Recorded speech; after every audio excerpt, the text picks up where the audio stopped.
The reviews are in, and we're going to tell you what they are. I'm Rob Steele, he's Todd Vandenberg, and we've got movies and movie news und stuff.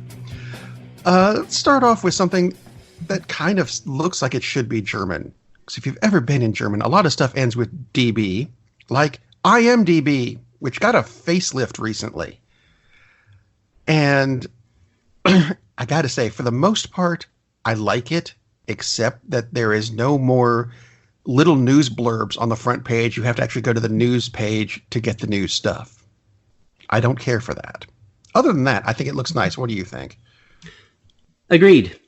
Yeah, I was... it's kind of funny. I think they've redesigned it since the redesign, oddly. I'm not sure if that's true or not, but it just seems like it's has a small change again. Yeah, it's meant to do this. Yeah, I mean, it's kind of a... It makes sense. I mean, it's a redesign. It looks nice and clean. It is kind of weird not to have news at the moment you pop on the site, but yeah, it works. I like that. It's just a me being picky thing. Yeah, I don't know if it's being picky. It's being picky. Yeah. But, it's a computer thing which goes into the next several stories. See, I'm segueing properly. Disney announced they're doing what they're calling a live-action Bambi movie. No! It is not a live-action Bambi movie. It is a computer-generated graphic Bambi movie like The Lion King was, because that wasn't live-action either. Half-wits. Are you sure it's not live-action? Maybe you can't train deer. Well, maybe they have a lot of money. They could just randomly shoot video of deer until it comes out right. Yeah, until it comes out right. And I'm sure they can move their mouths and then lip sync until the deer moves it. Yeah, I agree. So it's going to look like, The Angry Orange? Yeah. Whatever that show is called. That would be awesome. Ooh, I want the live version of Angry Orange, which is kind of that. But yeah, we don't need another version of Bambi first. And definitely that it's annoying when they call these things live action because... They're not? They're not. They're CGI, you morons. It's like, why are you doing this? Now, Mulan, yes, that's live action. It has human beings. It has peoples on camera. And I'm actually looking forward to this. I saw the trailer. The trailer looks really good. I didn't detect a single song. Nothing wrong with the songs in Disney movies at all. But I think it would be very cool. And who knows if they have songs or not. You'd think if they do, they'd be in the trailer, but we'll see.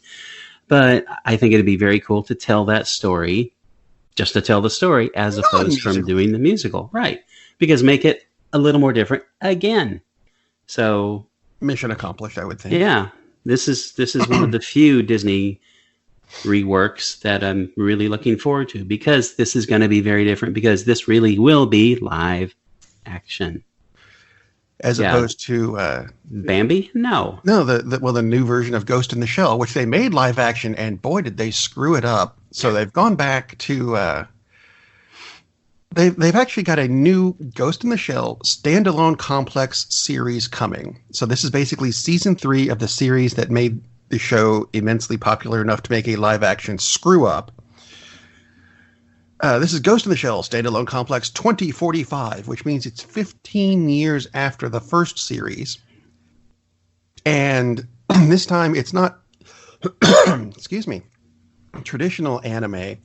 It is 3D CGI art, much in the same vein as when they redid another one of their creators' properties, Appleseed, where they went back and they did a non-traditional CG thing where instead of taking a stick and animating it and then putting a skin on top of it, and that's how they do CG, they drew a frame in the computer, and then they drew another frame, and then they drew another frame. They did traditional animation in the computer, which it's kind of weird, but at the same time, it's smooth and beautiful. And that's what it looks like they tried to do with this. I don't know if they did or not. I'm going to watch the series anyway, because I've been waiting, 20 years for them to come up with more. So there's that. Sounds very interesting. So, in other words, this is what Disney would call live action. I would think so. But of course, we can flip live action with two deaths kind of this week, but of the same thing and yet not of the same thing. There was a reiteration that Beetlejuice will not be being made.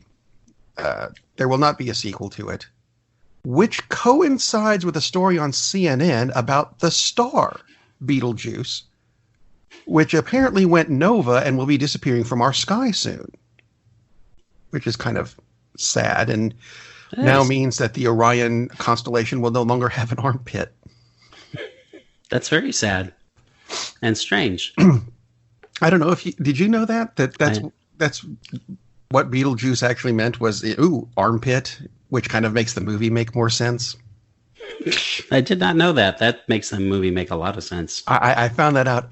I think it was like a year or two after the movie, and then I kind of went, "Really? That? Oh, it does fit."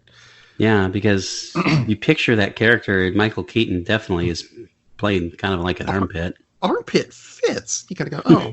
I mean, I'm glad they didn't call it that. I don't know. Armpit. Interesting. So, moving on to other star-related news. If you haven't started watching Picard... I like what you did there. Thank you. If you haven't started watching Picard, I'm kind of torn as to whether to recommend going ahead and getting CBS All Access now or waiting until the whole series comes out and then you can binge it. Either way, so far what I've seen with the whopping 2 episodes that are out so far, if you want more Next Generation, here you go. It's this. I like this. Yes, Picard and Data are the only people we've seen so far. No, I'm not going to tell you how Data came back, if he even did. It could be a dream, but I'm not going to say that definitively. Oh. So it's good. It has a good story. It has good characters so far. The only complaint we've had is that it might be a wee bit slow, but I think that's to catch people up who've never watched Star Trek before. So that's fine. But on another Star Trek related note, and this is particularly aimed at the, I believe he's an impeached flavored Cheeto. If you're going to come out with a new logo for the 6th branch of our military, making it pointier and changing the words does not make it not the Star Trek logo. But I think a lot of people have already seen the Space Force logo and gone, "That's Star Trek, you half-wit." Yeah. But that's not the only thing that came out for that this week. There is I have not been able to actually find the paperwork, but apparently a pamphlet was put out outlining the, I guess, the mission statement for Space Force, which was pretty much blatantly copied and pasted from the instructions to the video game StarCraft. So, well, at least it doesn't say to boldly go. It might somewhere. Yeah. Aside from the whole thing of, do we really need a Space Force at this point? We're having trouble with our own planet. Yeah, I picture maybe eventually someday we'll need a Space Force, but yeah, we don't really need a Space Force right now. Yeah, it might be wise not to just blatantly rip off a logo of a science fiction franchise, which is kind of stupid. There's lots of design concepts out there. Would have been easy to come up with something. It would have been much easier to come up with something different rather than something which is very, very similar. I'm not really sure why, again, the first photo that you would release of a uniform is going to be camouflage. If you are, wouldn't it look like a Starfield? Or just black? Yeah, this is very... I have no idea who is doing this concept work for them. I picture it might be one of Baron's little cousins. Because how old is Baron now? He's 14. Is he? Something like that. He would come up with something much, much better than this. So I have no idea who's come in with these insanely stupid designs. And I would say this, if this was Barack Obama who'd come up with this, I would come up with this if this was Teddy Roosevelt doing this or Abraham Lincoln. It's just I would give Lincoln a few more props if he came up with the Space Force logo that looked like Star Trek that wasn't out yet. I would give him props for being very forward thinking, indeed. But even Lincoln would not come up with camouflage uniforms. I don't think so. Because it's just incredibly mindless. And even if the only money they've spent so far is just whatever $18 they spent to whatever hack came up with that logo and whatever genius decided to have camouflage uniforms in space, I'm surprised they don't have pigs in a recruiting poster. They might. Wow. Well, Trump is going to be on the recruiting poster, I would think. So, yeah, they do have pigs in space. Pigs in space. Just watch the old Muppet shows if you have no idea what we're talking about, by the way. Yes, please watch the old Muppet shows because they're wonderful. That too. I'm sure they're on Disney Plus, aren't they? I don't know. They should be, though. I think they are. Everything else should be on Disney Plus, so why not? Moving on to actual movie reviews. What? Yeah, I'm going to get these out of the way because, look, I'm sorry. I did watch two more musical. One's a musical documentary, one isn't. But Todd is responsible for the one that isn't. And I'll get to that in a minute. Woo. I'm going to start with another documentary. I did not know this one existed again, because when I found the ones that I found last week for New Order and Duran Duran, one from Depeche Mode called Spirits in the Forest, and it's available on YouTube or Google Play if you want to watch it, although I'm not sure why you'd want to. Not that I don't like Depeche Mode. I do like Depeche Mode. They're a fun band. Yes. However, when I started this movie, I'm going to tell you something that someone should have told me. It's not so much about the band as it is about these group of people that met each other in a chat room from all over the planet and decided to go to a Depeche Mode concert in Germany. I did not know this. So for the first 3 minutes of the movie, I'm watching the life of some girl in, I think it was Singapore. And I don't know why. She didn't say her name until half an hour into the movie. So I don't know who she is. It's 4 minutes into the movie, and yes, I counted until she mentions Depeche Mode, because I'm sitting here watching it going, did I turn on the wrong thing? What the hell? And then eventually they explain that, we're all Depeche Mode fans because there's this guy over here in Russia who likes Depeche Mode because of this, and a guy in America who likes them because of this, and I don't care because I don't know who the hell any of you people are. And this is all interspersed with concert footage of Depeche Mode, which I would like to ask a quick question. And you can contact the show through Twitter and Facebook, through our website, cinemasavants.com, by the way, if you haven't been there yet. There's not much to it. It's very simple, but then again, we're a simple show. We're simple people. Dave Gahan, when the hell did he turn into Tom Ellis's Lucifer?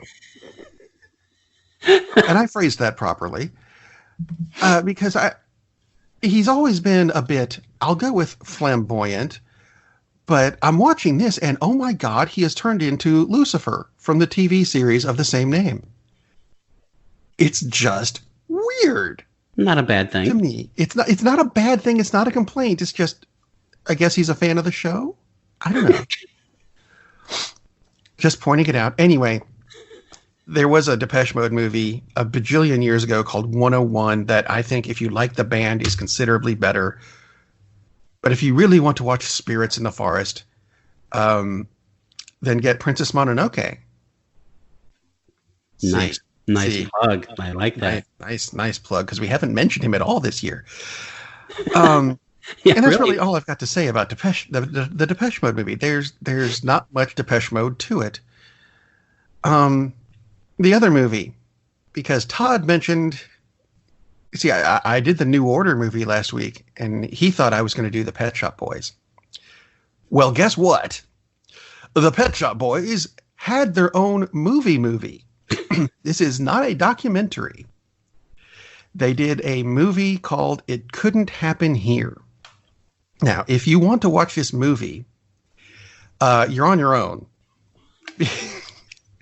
Sorry, Todd did another spit take. Yeah. It is not on YouTube. It is not on Google Play. It is not on Apple. You cannot buy it from Amazon. No, I'm sorry. You can buy it from Amazon on VHS for $100. Yeah, don't. It'd be cheaper to just go hang out with the Pet Shop Boys and have them reenact it. Well, maybe. It's. I'll get to that bit in a minute. See, my thing is, it came out in 1987 when the Pet Shop Boys were big. And I went to several video stores trying to find this movie. And several people were actually also interested in it. And so we tried to track it down in 1987. I was going to say, when did this happen? Because what does video stores mean? 1987. You want to guess when I found the movie? You want to guess? Last week. Close. 2014. I finally found it. It was and I'll admit this. It was a bootleg because it was a DVD. They never made a DVD out of this. I found it at a flea market and went, oh my God, I forgot I was looking for this in 1987. Now, I got this in 2014. When you do the documentary, sorry, what? When you do the documentary on your search for this Pet Shop Boys movie, leave out the part where you admit that you forgot you were looking for it, because you're ruining the whole concept of this. Every so often I remember and go, I wonder, this internet thing exists now. Maybe I can find it. No, it's not here. Well, crap. Yeah, I got it in 2014. We are now in 2020. I have watched it once a year. Because in all honesty, I'm still trying to figure out what the hell it's about. I think I mean this is a good thing. The story as it's described on IMDb is that it's supposed to be a satirical look at life in the UK in the 80s. And I'm wondering, how much crack did these Brits do? Because, my God, this movie doesn't... It's... Wow. Okay, Neil Tennant and Chris Lowe, the actual Pet Shop Boys, are in it. Are they playing themselves? Maybe? I haven't been able to figure that out yet. This movie's a bit weird. Are there other actors you'd recognize? There's a guy named Jack Bond, who is apparently James's little brother, or may as well be, because, yeah, why not? There's a guy who pops up occasionally in the movie who sometimes has large, fake, almost Ferengi-like ears for no reason that I've been able to figure out. And he occasionally has a ventriloquist dummy that may or may not be possessed. If it's not possessed, he's a lot better at ventriloquism than I was giving him credit for being. Let's see, who else is in this? Joss Ackland, who you may remember from Lethal Weapon 2. As the guy, he was the bad guy. Diplomatic immunity. That's Joss Ackland. He's in this, and you've seen him in other stuff. But in the States, I think that's the role everyone knows him for. He's in this movie as someone who may or may not be a blind pedophilic priest. Depends on which scene he pops up in. Now, I'm going to give you a much easier way of watching this movie that you can do. This movie was the one that gave us the Pet Shop Boys cover of the Willie Nelson, I think it was a Willie Nelson song, Always on My Mind. Which, their version of it, I like. It's good. Even if it did inspire Willie Nelson to then cover the Pet Shop Boys' West End Girls. Which, if you've ever heard that song, or Willie Nelson's version of that song, that makes more sense than this movie. Because Willie Nelson singing about the West End of London, I'm sorry, really? That makes more sense than this. Anyway, the Pet Shop Boys video for Always on My Mind has a lot of clips from this movie, including the first ever clip of Chris Lowe smiling. Which is, because Neil's the front man who is doing the singing, and he's always emotional. And Chris has always been in the background playing a keyboard, looking kind of somewhere between somber and pissed. I'm not sure which it is. But in this video, he turns to the camera and smiles, which is, he has a nice smile, but it's a little bit disconcerting because we've never seen him do it before publicly in a video or anything. I'm just saying. It's kind of like when you see Kristen Stewart smile for the first time and you go, holy crap, there might be a range of emotions that she'll never put on the screen. Anyway, that's what made me want to see this movie. I went, holy crap, he smiles. Maybe he can talk too. Who knows? Yeah, I think he had a line, but it was in the video too, so you're not going to miss it. The video has clips from the movie, and it's going to make a lot more sense than this movie did. But if you happen to listen to us and do a lot of crack or hallucinogens, maybe you can watch it and get back to us and tell me what the hell it's about. Because, quite frankly, after 5 years of watching this movie, I still don't know. How's that for a review? That is a review. A 27-year journey culminates in. Hey, what the hell is this? It's like you're living the U2 song. I still don't know what I'm looking for. Incidentally, the Pet Shop Boys did cover that at one point. Of course they did. They covered it and they mixed it with oh God, what was it? It was an old show tune. What? How's this? Why don't you review your movie while I look up which song it was? Oh, that's a brilliant segue. I'll review my movie while you're looking up which Pet Shop Boys song got mixed together with an old show tune.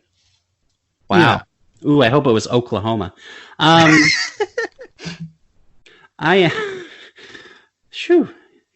hope this is not another 27-year search too. All right, so there's no way that I can think of to make this segue, so I'm just going to talk about something that happened. Ooh, this depicts things that happened further back in the mists of time than Rob began his search for the Pet Shop Boys movie. So I'm talking about 1917, which is one of the films that's nominated for Best Picture in the upcoming Oscars. By the time you hear this, the Oscars will be less than a week away because they are in the second Sunday in February. 1917 is it brilliant or is it borderline brilliant? I don't know. You should watch it and find out for yourself. It depicts the journey of a couple of soldiers, and spoiler alert, this takes place in 1917, and they're soldiers, so it has to do with World War I. So there are two British soldiers, and they're just kind of hanging out, having a rest, because fighting is hard, so they should have a rest. And one of their sergeants comes up to him and says, you, pick a man, come with me.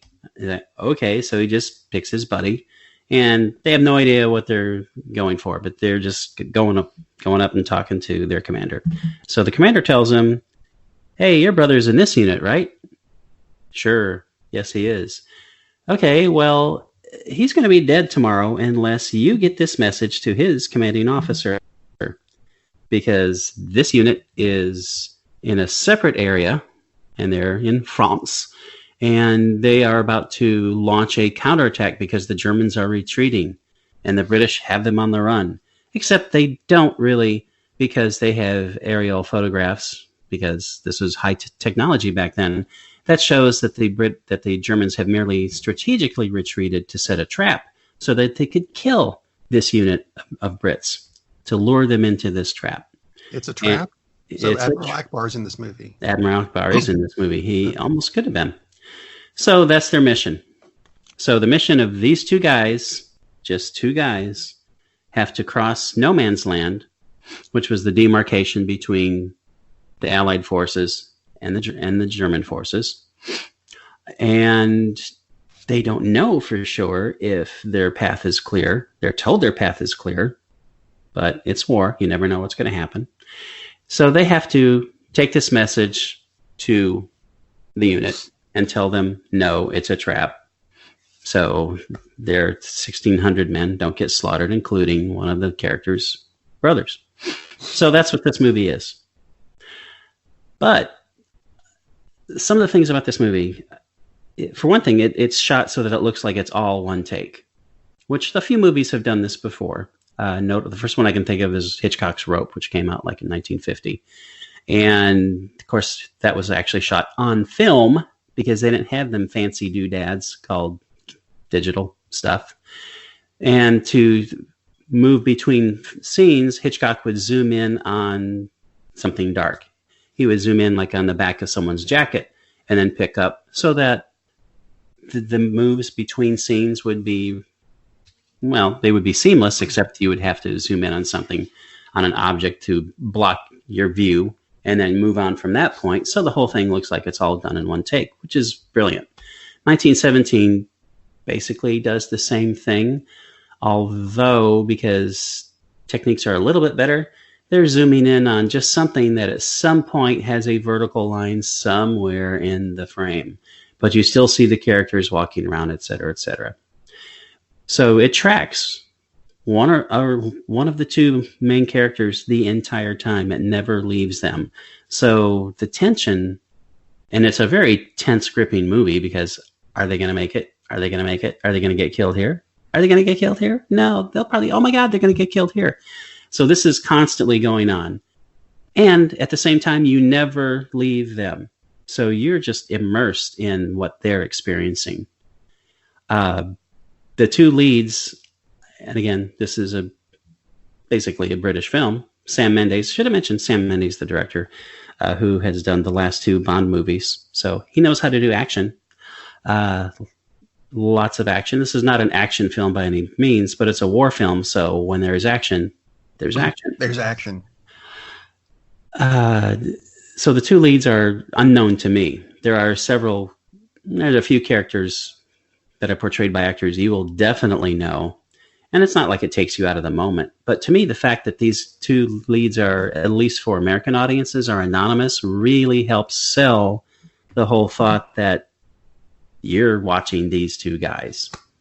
And it makes it seem even more real. You're never looking at it like somewhere in the back of your mind when you're watching Mission Impossible, you know it's Tom Cruise, and you might be wrapped up in the plot because, wow, this is a really cool movie, and I really like the action, and wow, I can't believe Tom Cruise actually did that because he's freaking crazy. Why would you do that, Tom? But you still know it's Tom Cruise. So somewhere in your little lizard hindbrain, you know this is still a movie. Well, that's gone in this film. You're just watching these two guys. It's very suspenseful because, again, you have no idea if either of them is going to make it because it's a war film, and as happens very often in war films, things don't work out well. It reminds me of a great movie from the 80s, A Bridge Too Far, which is an excellent war film. And spoiler alert, again, for a movie that's been out as long as Rob started his search for the Pet Shop Boys movie, it doesn't end well for the good guys. Which is one of the reasons I really like that movie, because a big part of it is it's about the futility of war. So, or think of Saving Private Ryan. Spoiler alert again for a movie that's been out for decades. That doesn't end well for a lot of the people in the movie because it's war. So you don't know what's going to happen in this film until it happens. So you've got that tension, and the fact that you're locked in with these characters for the entire film. And it's not a point of view. It switches to their point of view on occasion, but you're still seeing like the other guy. It never leaves them, and that just really ramps up the tension. Vox.com has an excellent article about this. It's called Why Sam Mendes Made 1917 Look Like it was shot in a single continuous take. And basically it just says that because he wanted to ramp up the tension. But there's a lot more information on it. It's by Alyssa Wilkinson, and it's a great interview with Mendes. But the film looks incredible. So kudos to Mendes for making it look great, and his cinematographer. And to Ms. Christy Wilson Cairns, who is the co-writer on this, because, again, it's a great script.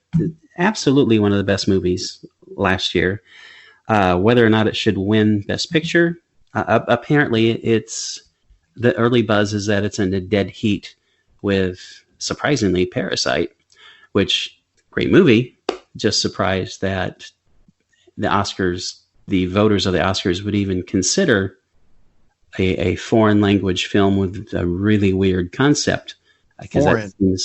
Foreign film. Yeah. Sorry, I'm just remembering last week where I thought you said porn still. So yeah, foreign film, a Korean drama kind of movie, which is really out there and weird. So if they really are considering that movie, kudos to them just for kind of breaking their mindset. Breaking the mold. Yeah.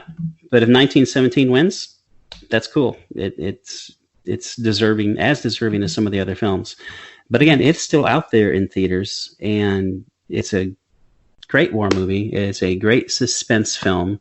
It looks amazing. If you get a chance, check YouTube or Google some of the behind the scenes videos, which of course will be on the eventual soon digital release of how they shot the film, because that alone is really entertaining. But highly recommend 1917. And yeah, it's a war movie, so it's not a happy movie. It's not Kelly's Heroes. So another callback to something that came out around the time Rob first started looking for pet. Actually, it's older than that, but Yeah, but still. Actually, very good film. I looked them up. Lance Corporal Blake was apparently in Game of Thrones. Oh, well, there we go.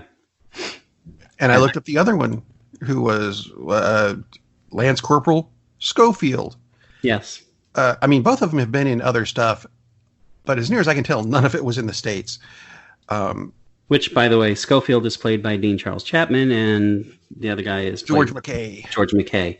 So thank you for looking them up. And everybody in this movie is terrific.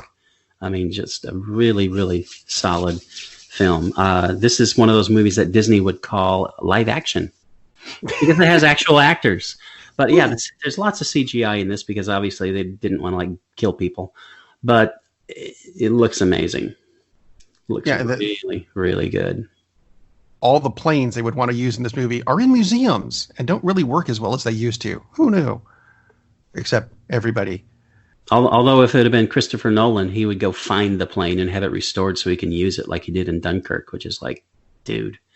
Well, it's the kind of thing he can't take his eyes off, which, by the way, is the name of the song that the Pet Shop Boys mixed with Where the Streets Have No Name. And I thought it was a show tune, but Can't Take My Eyes Off You by Frankie Valli, apparently.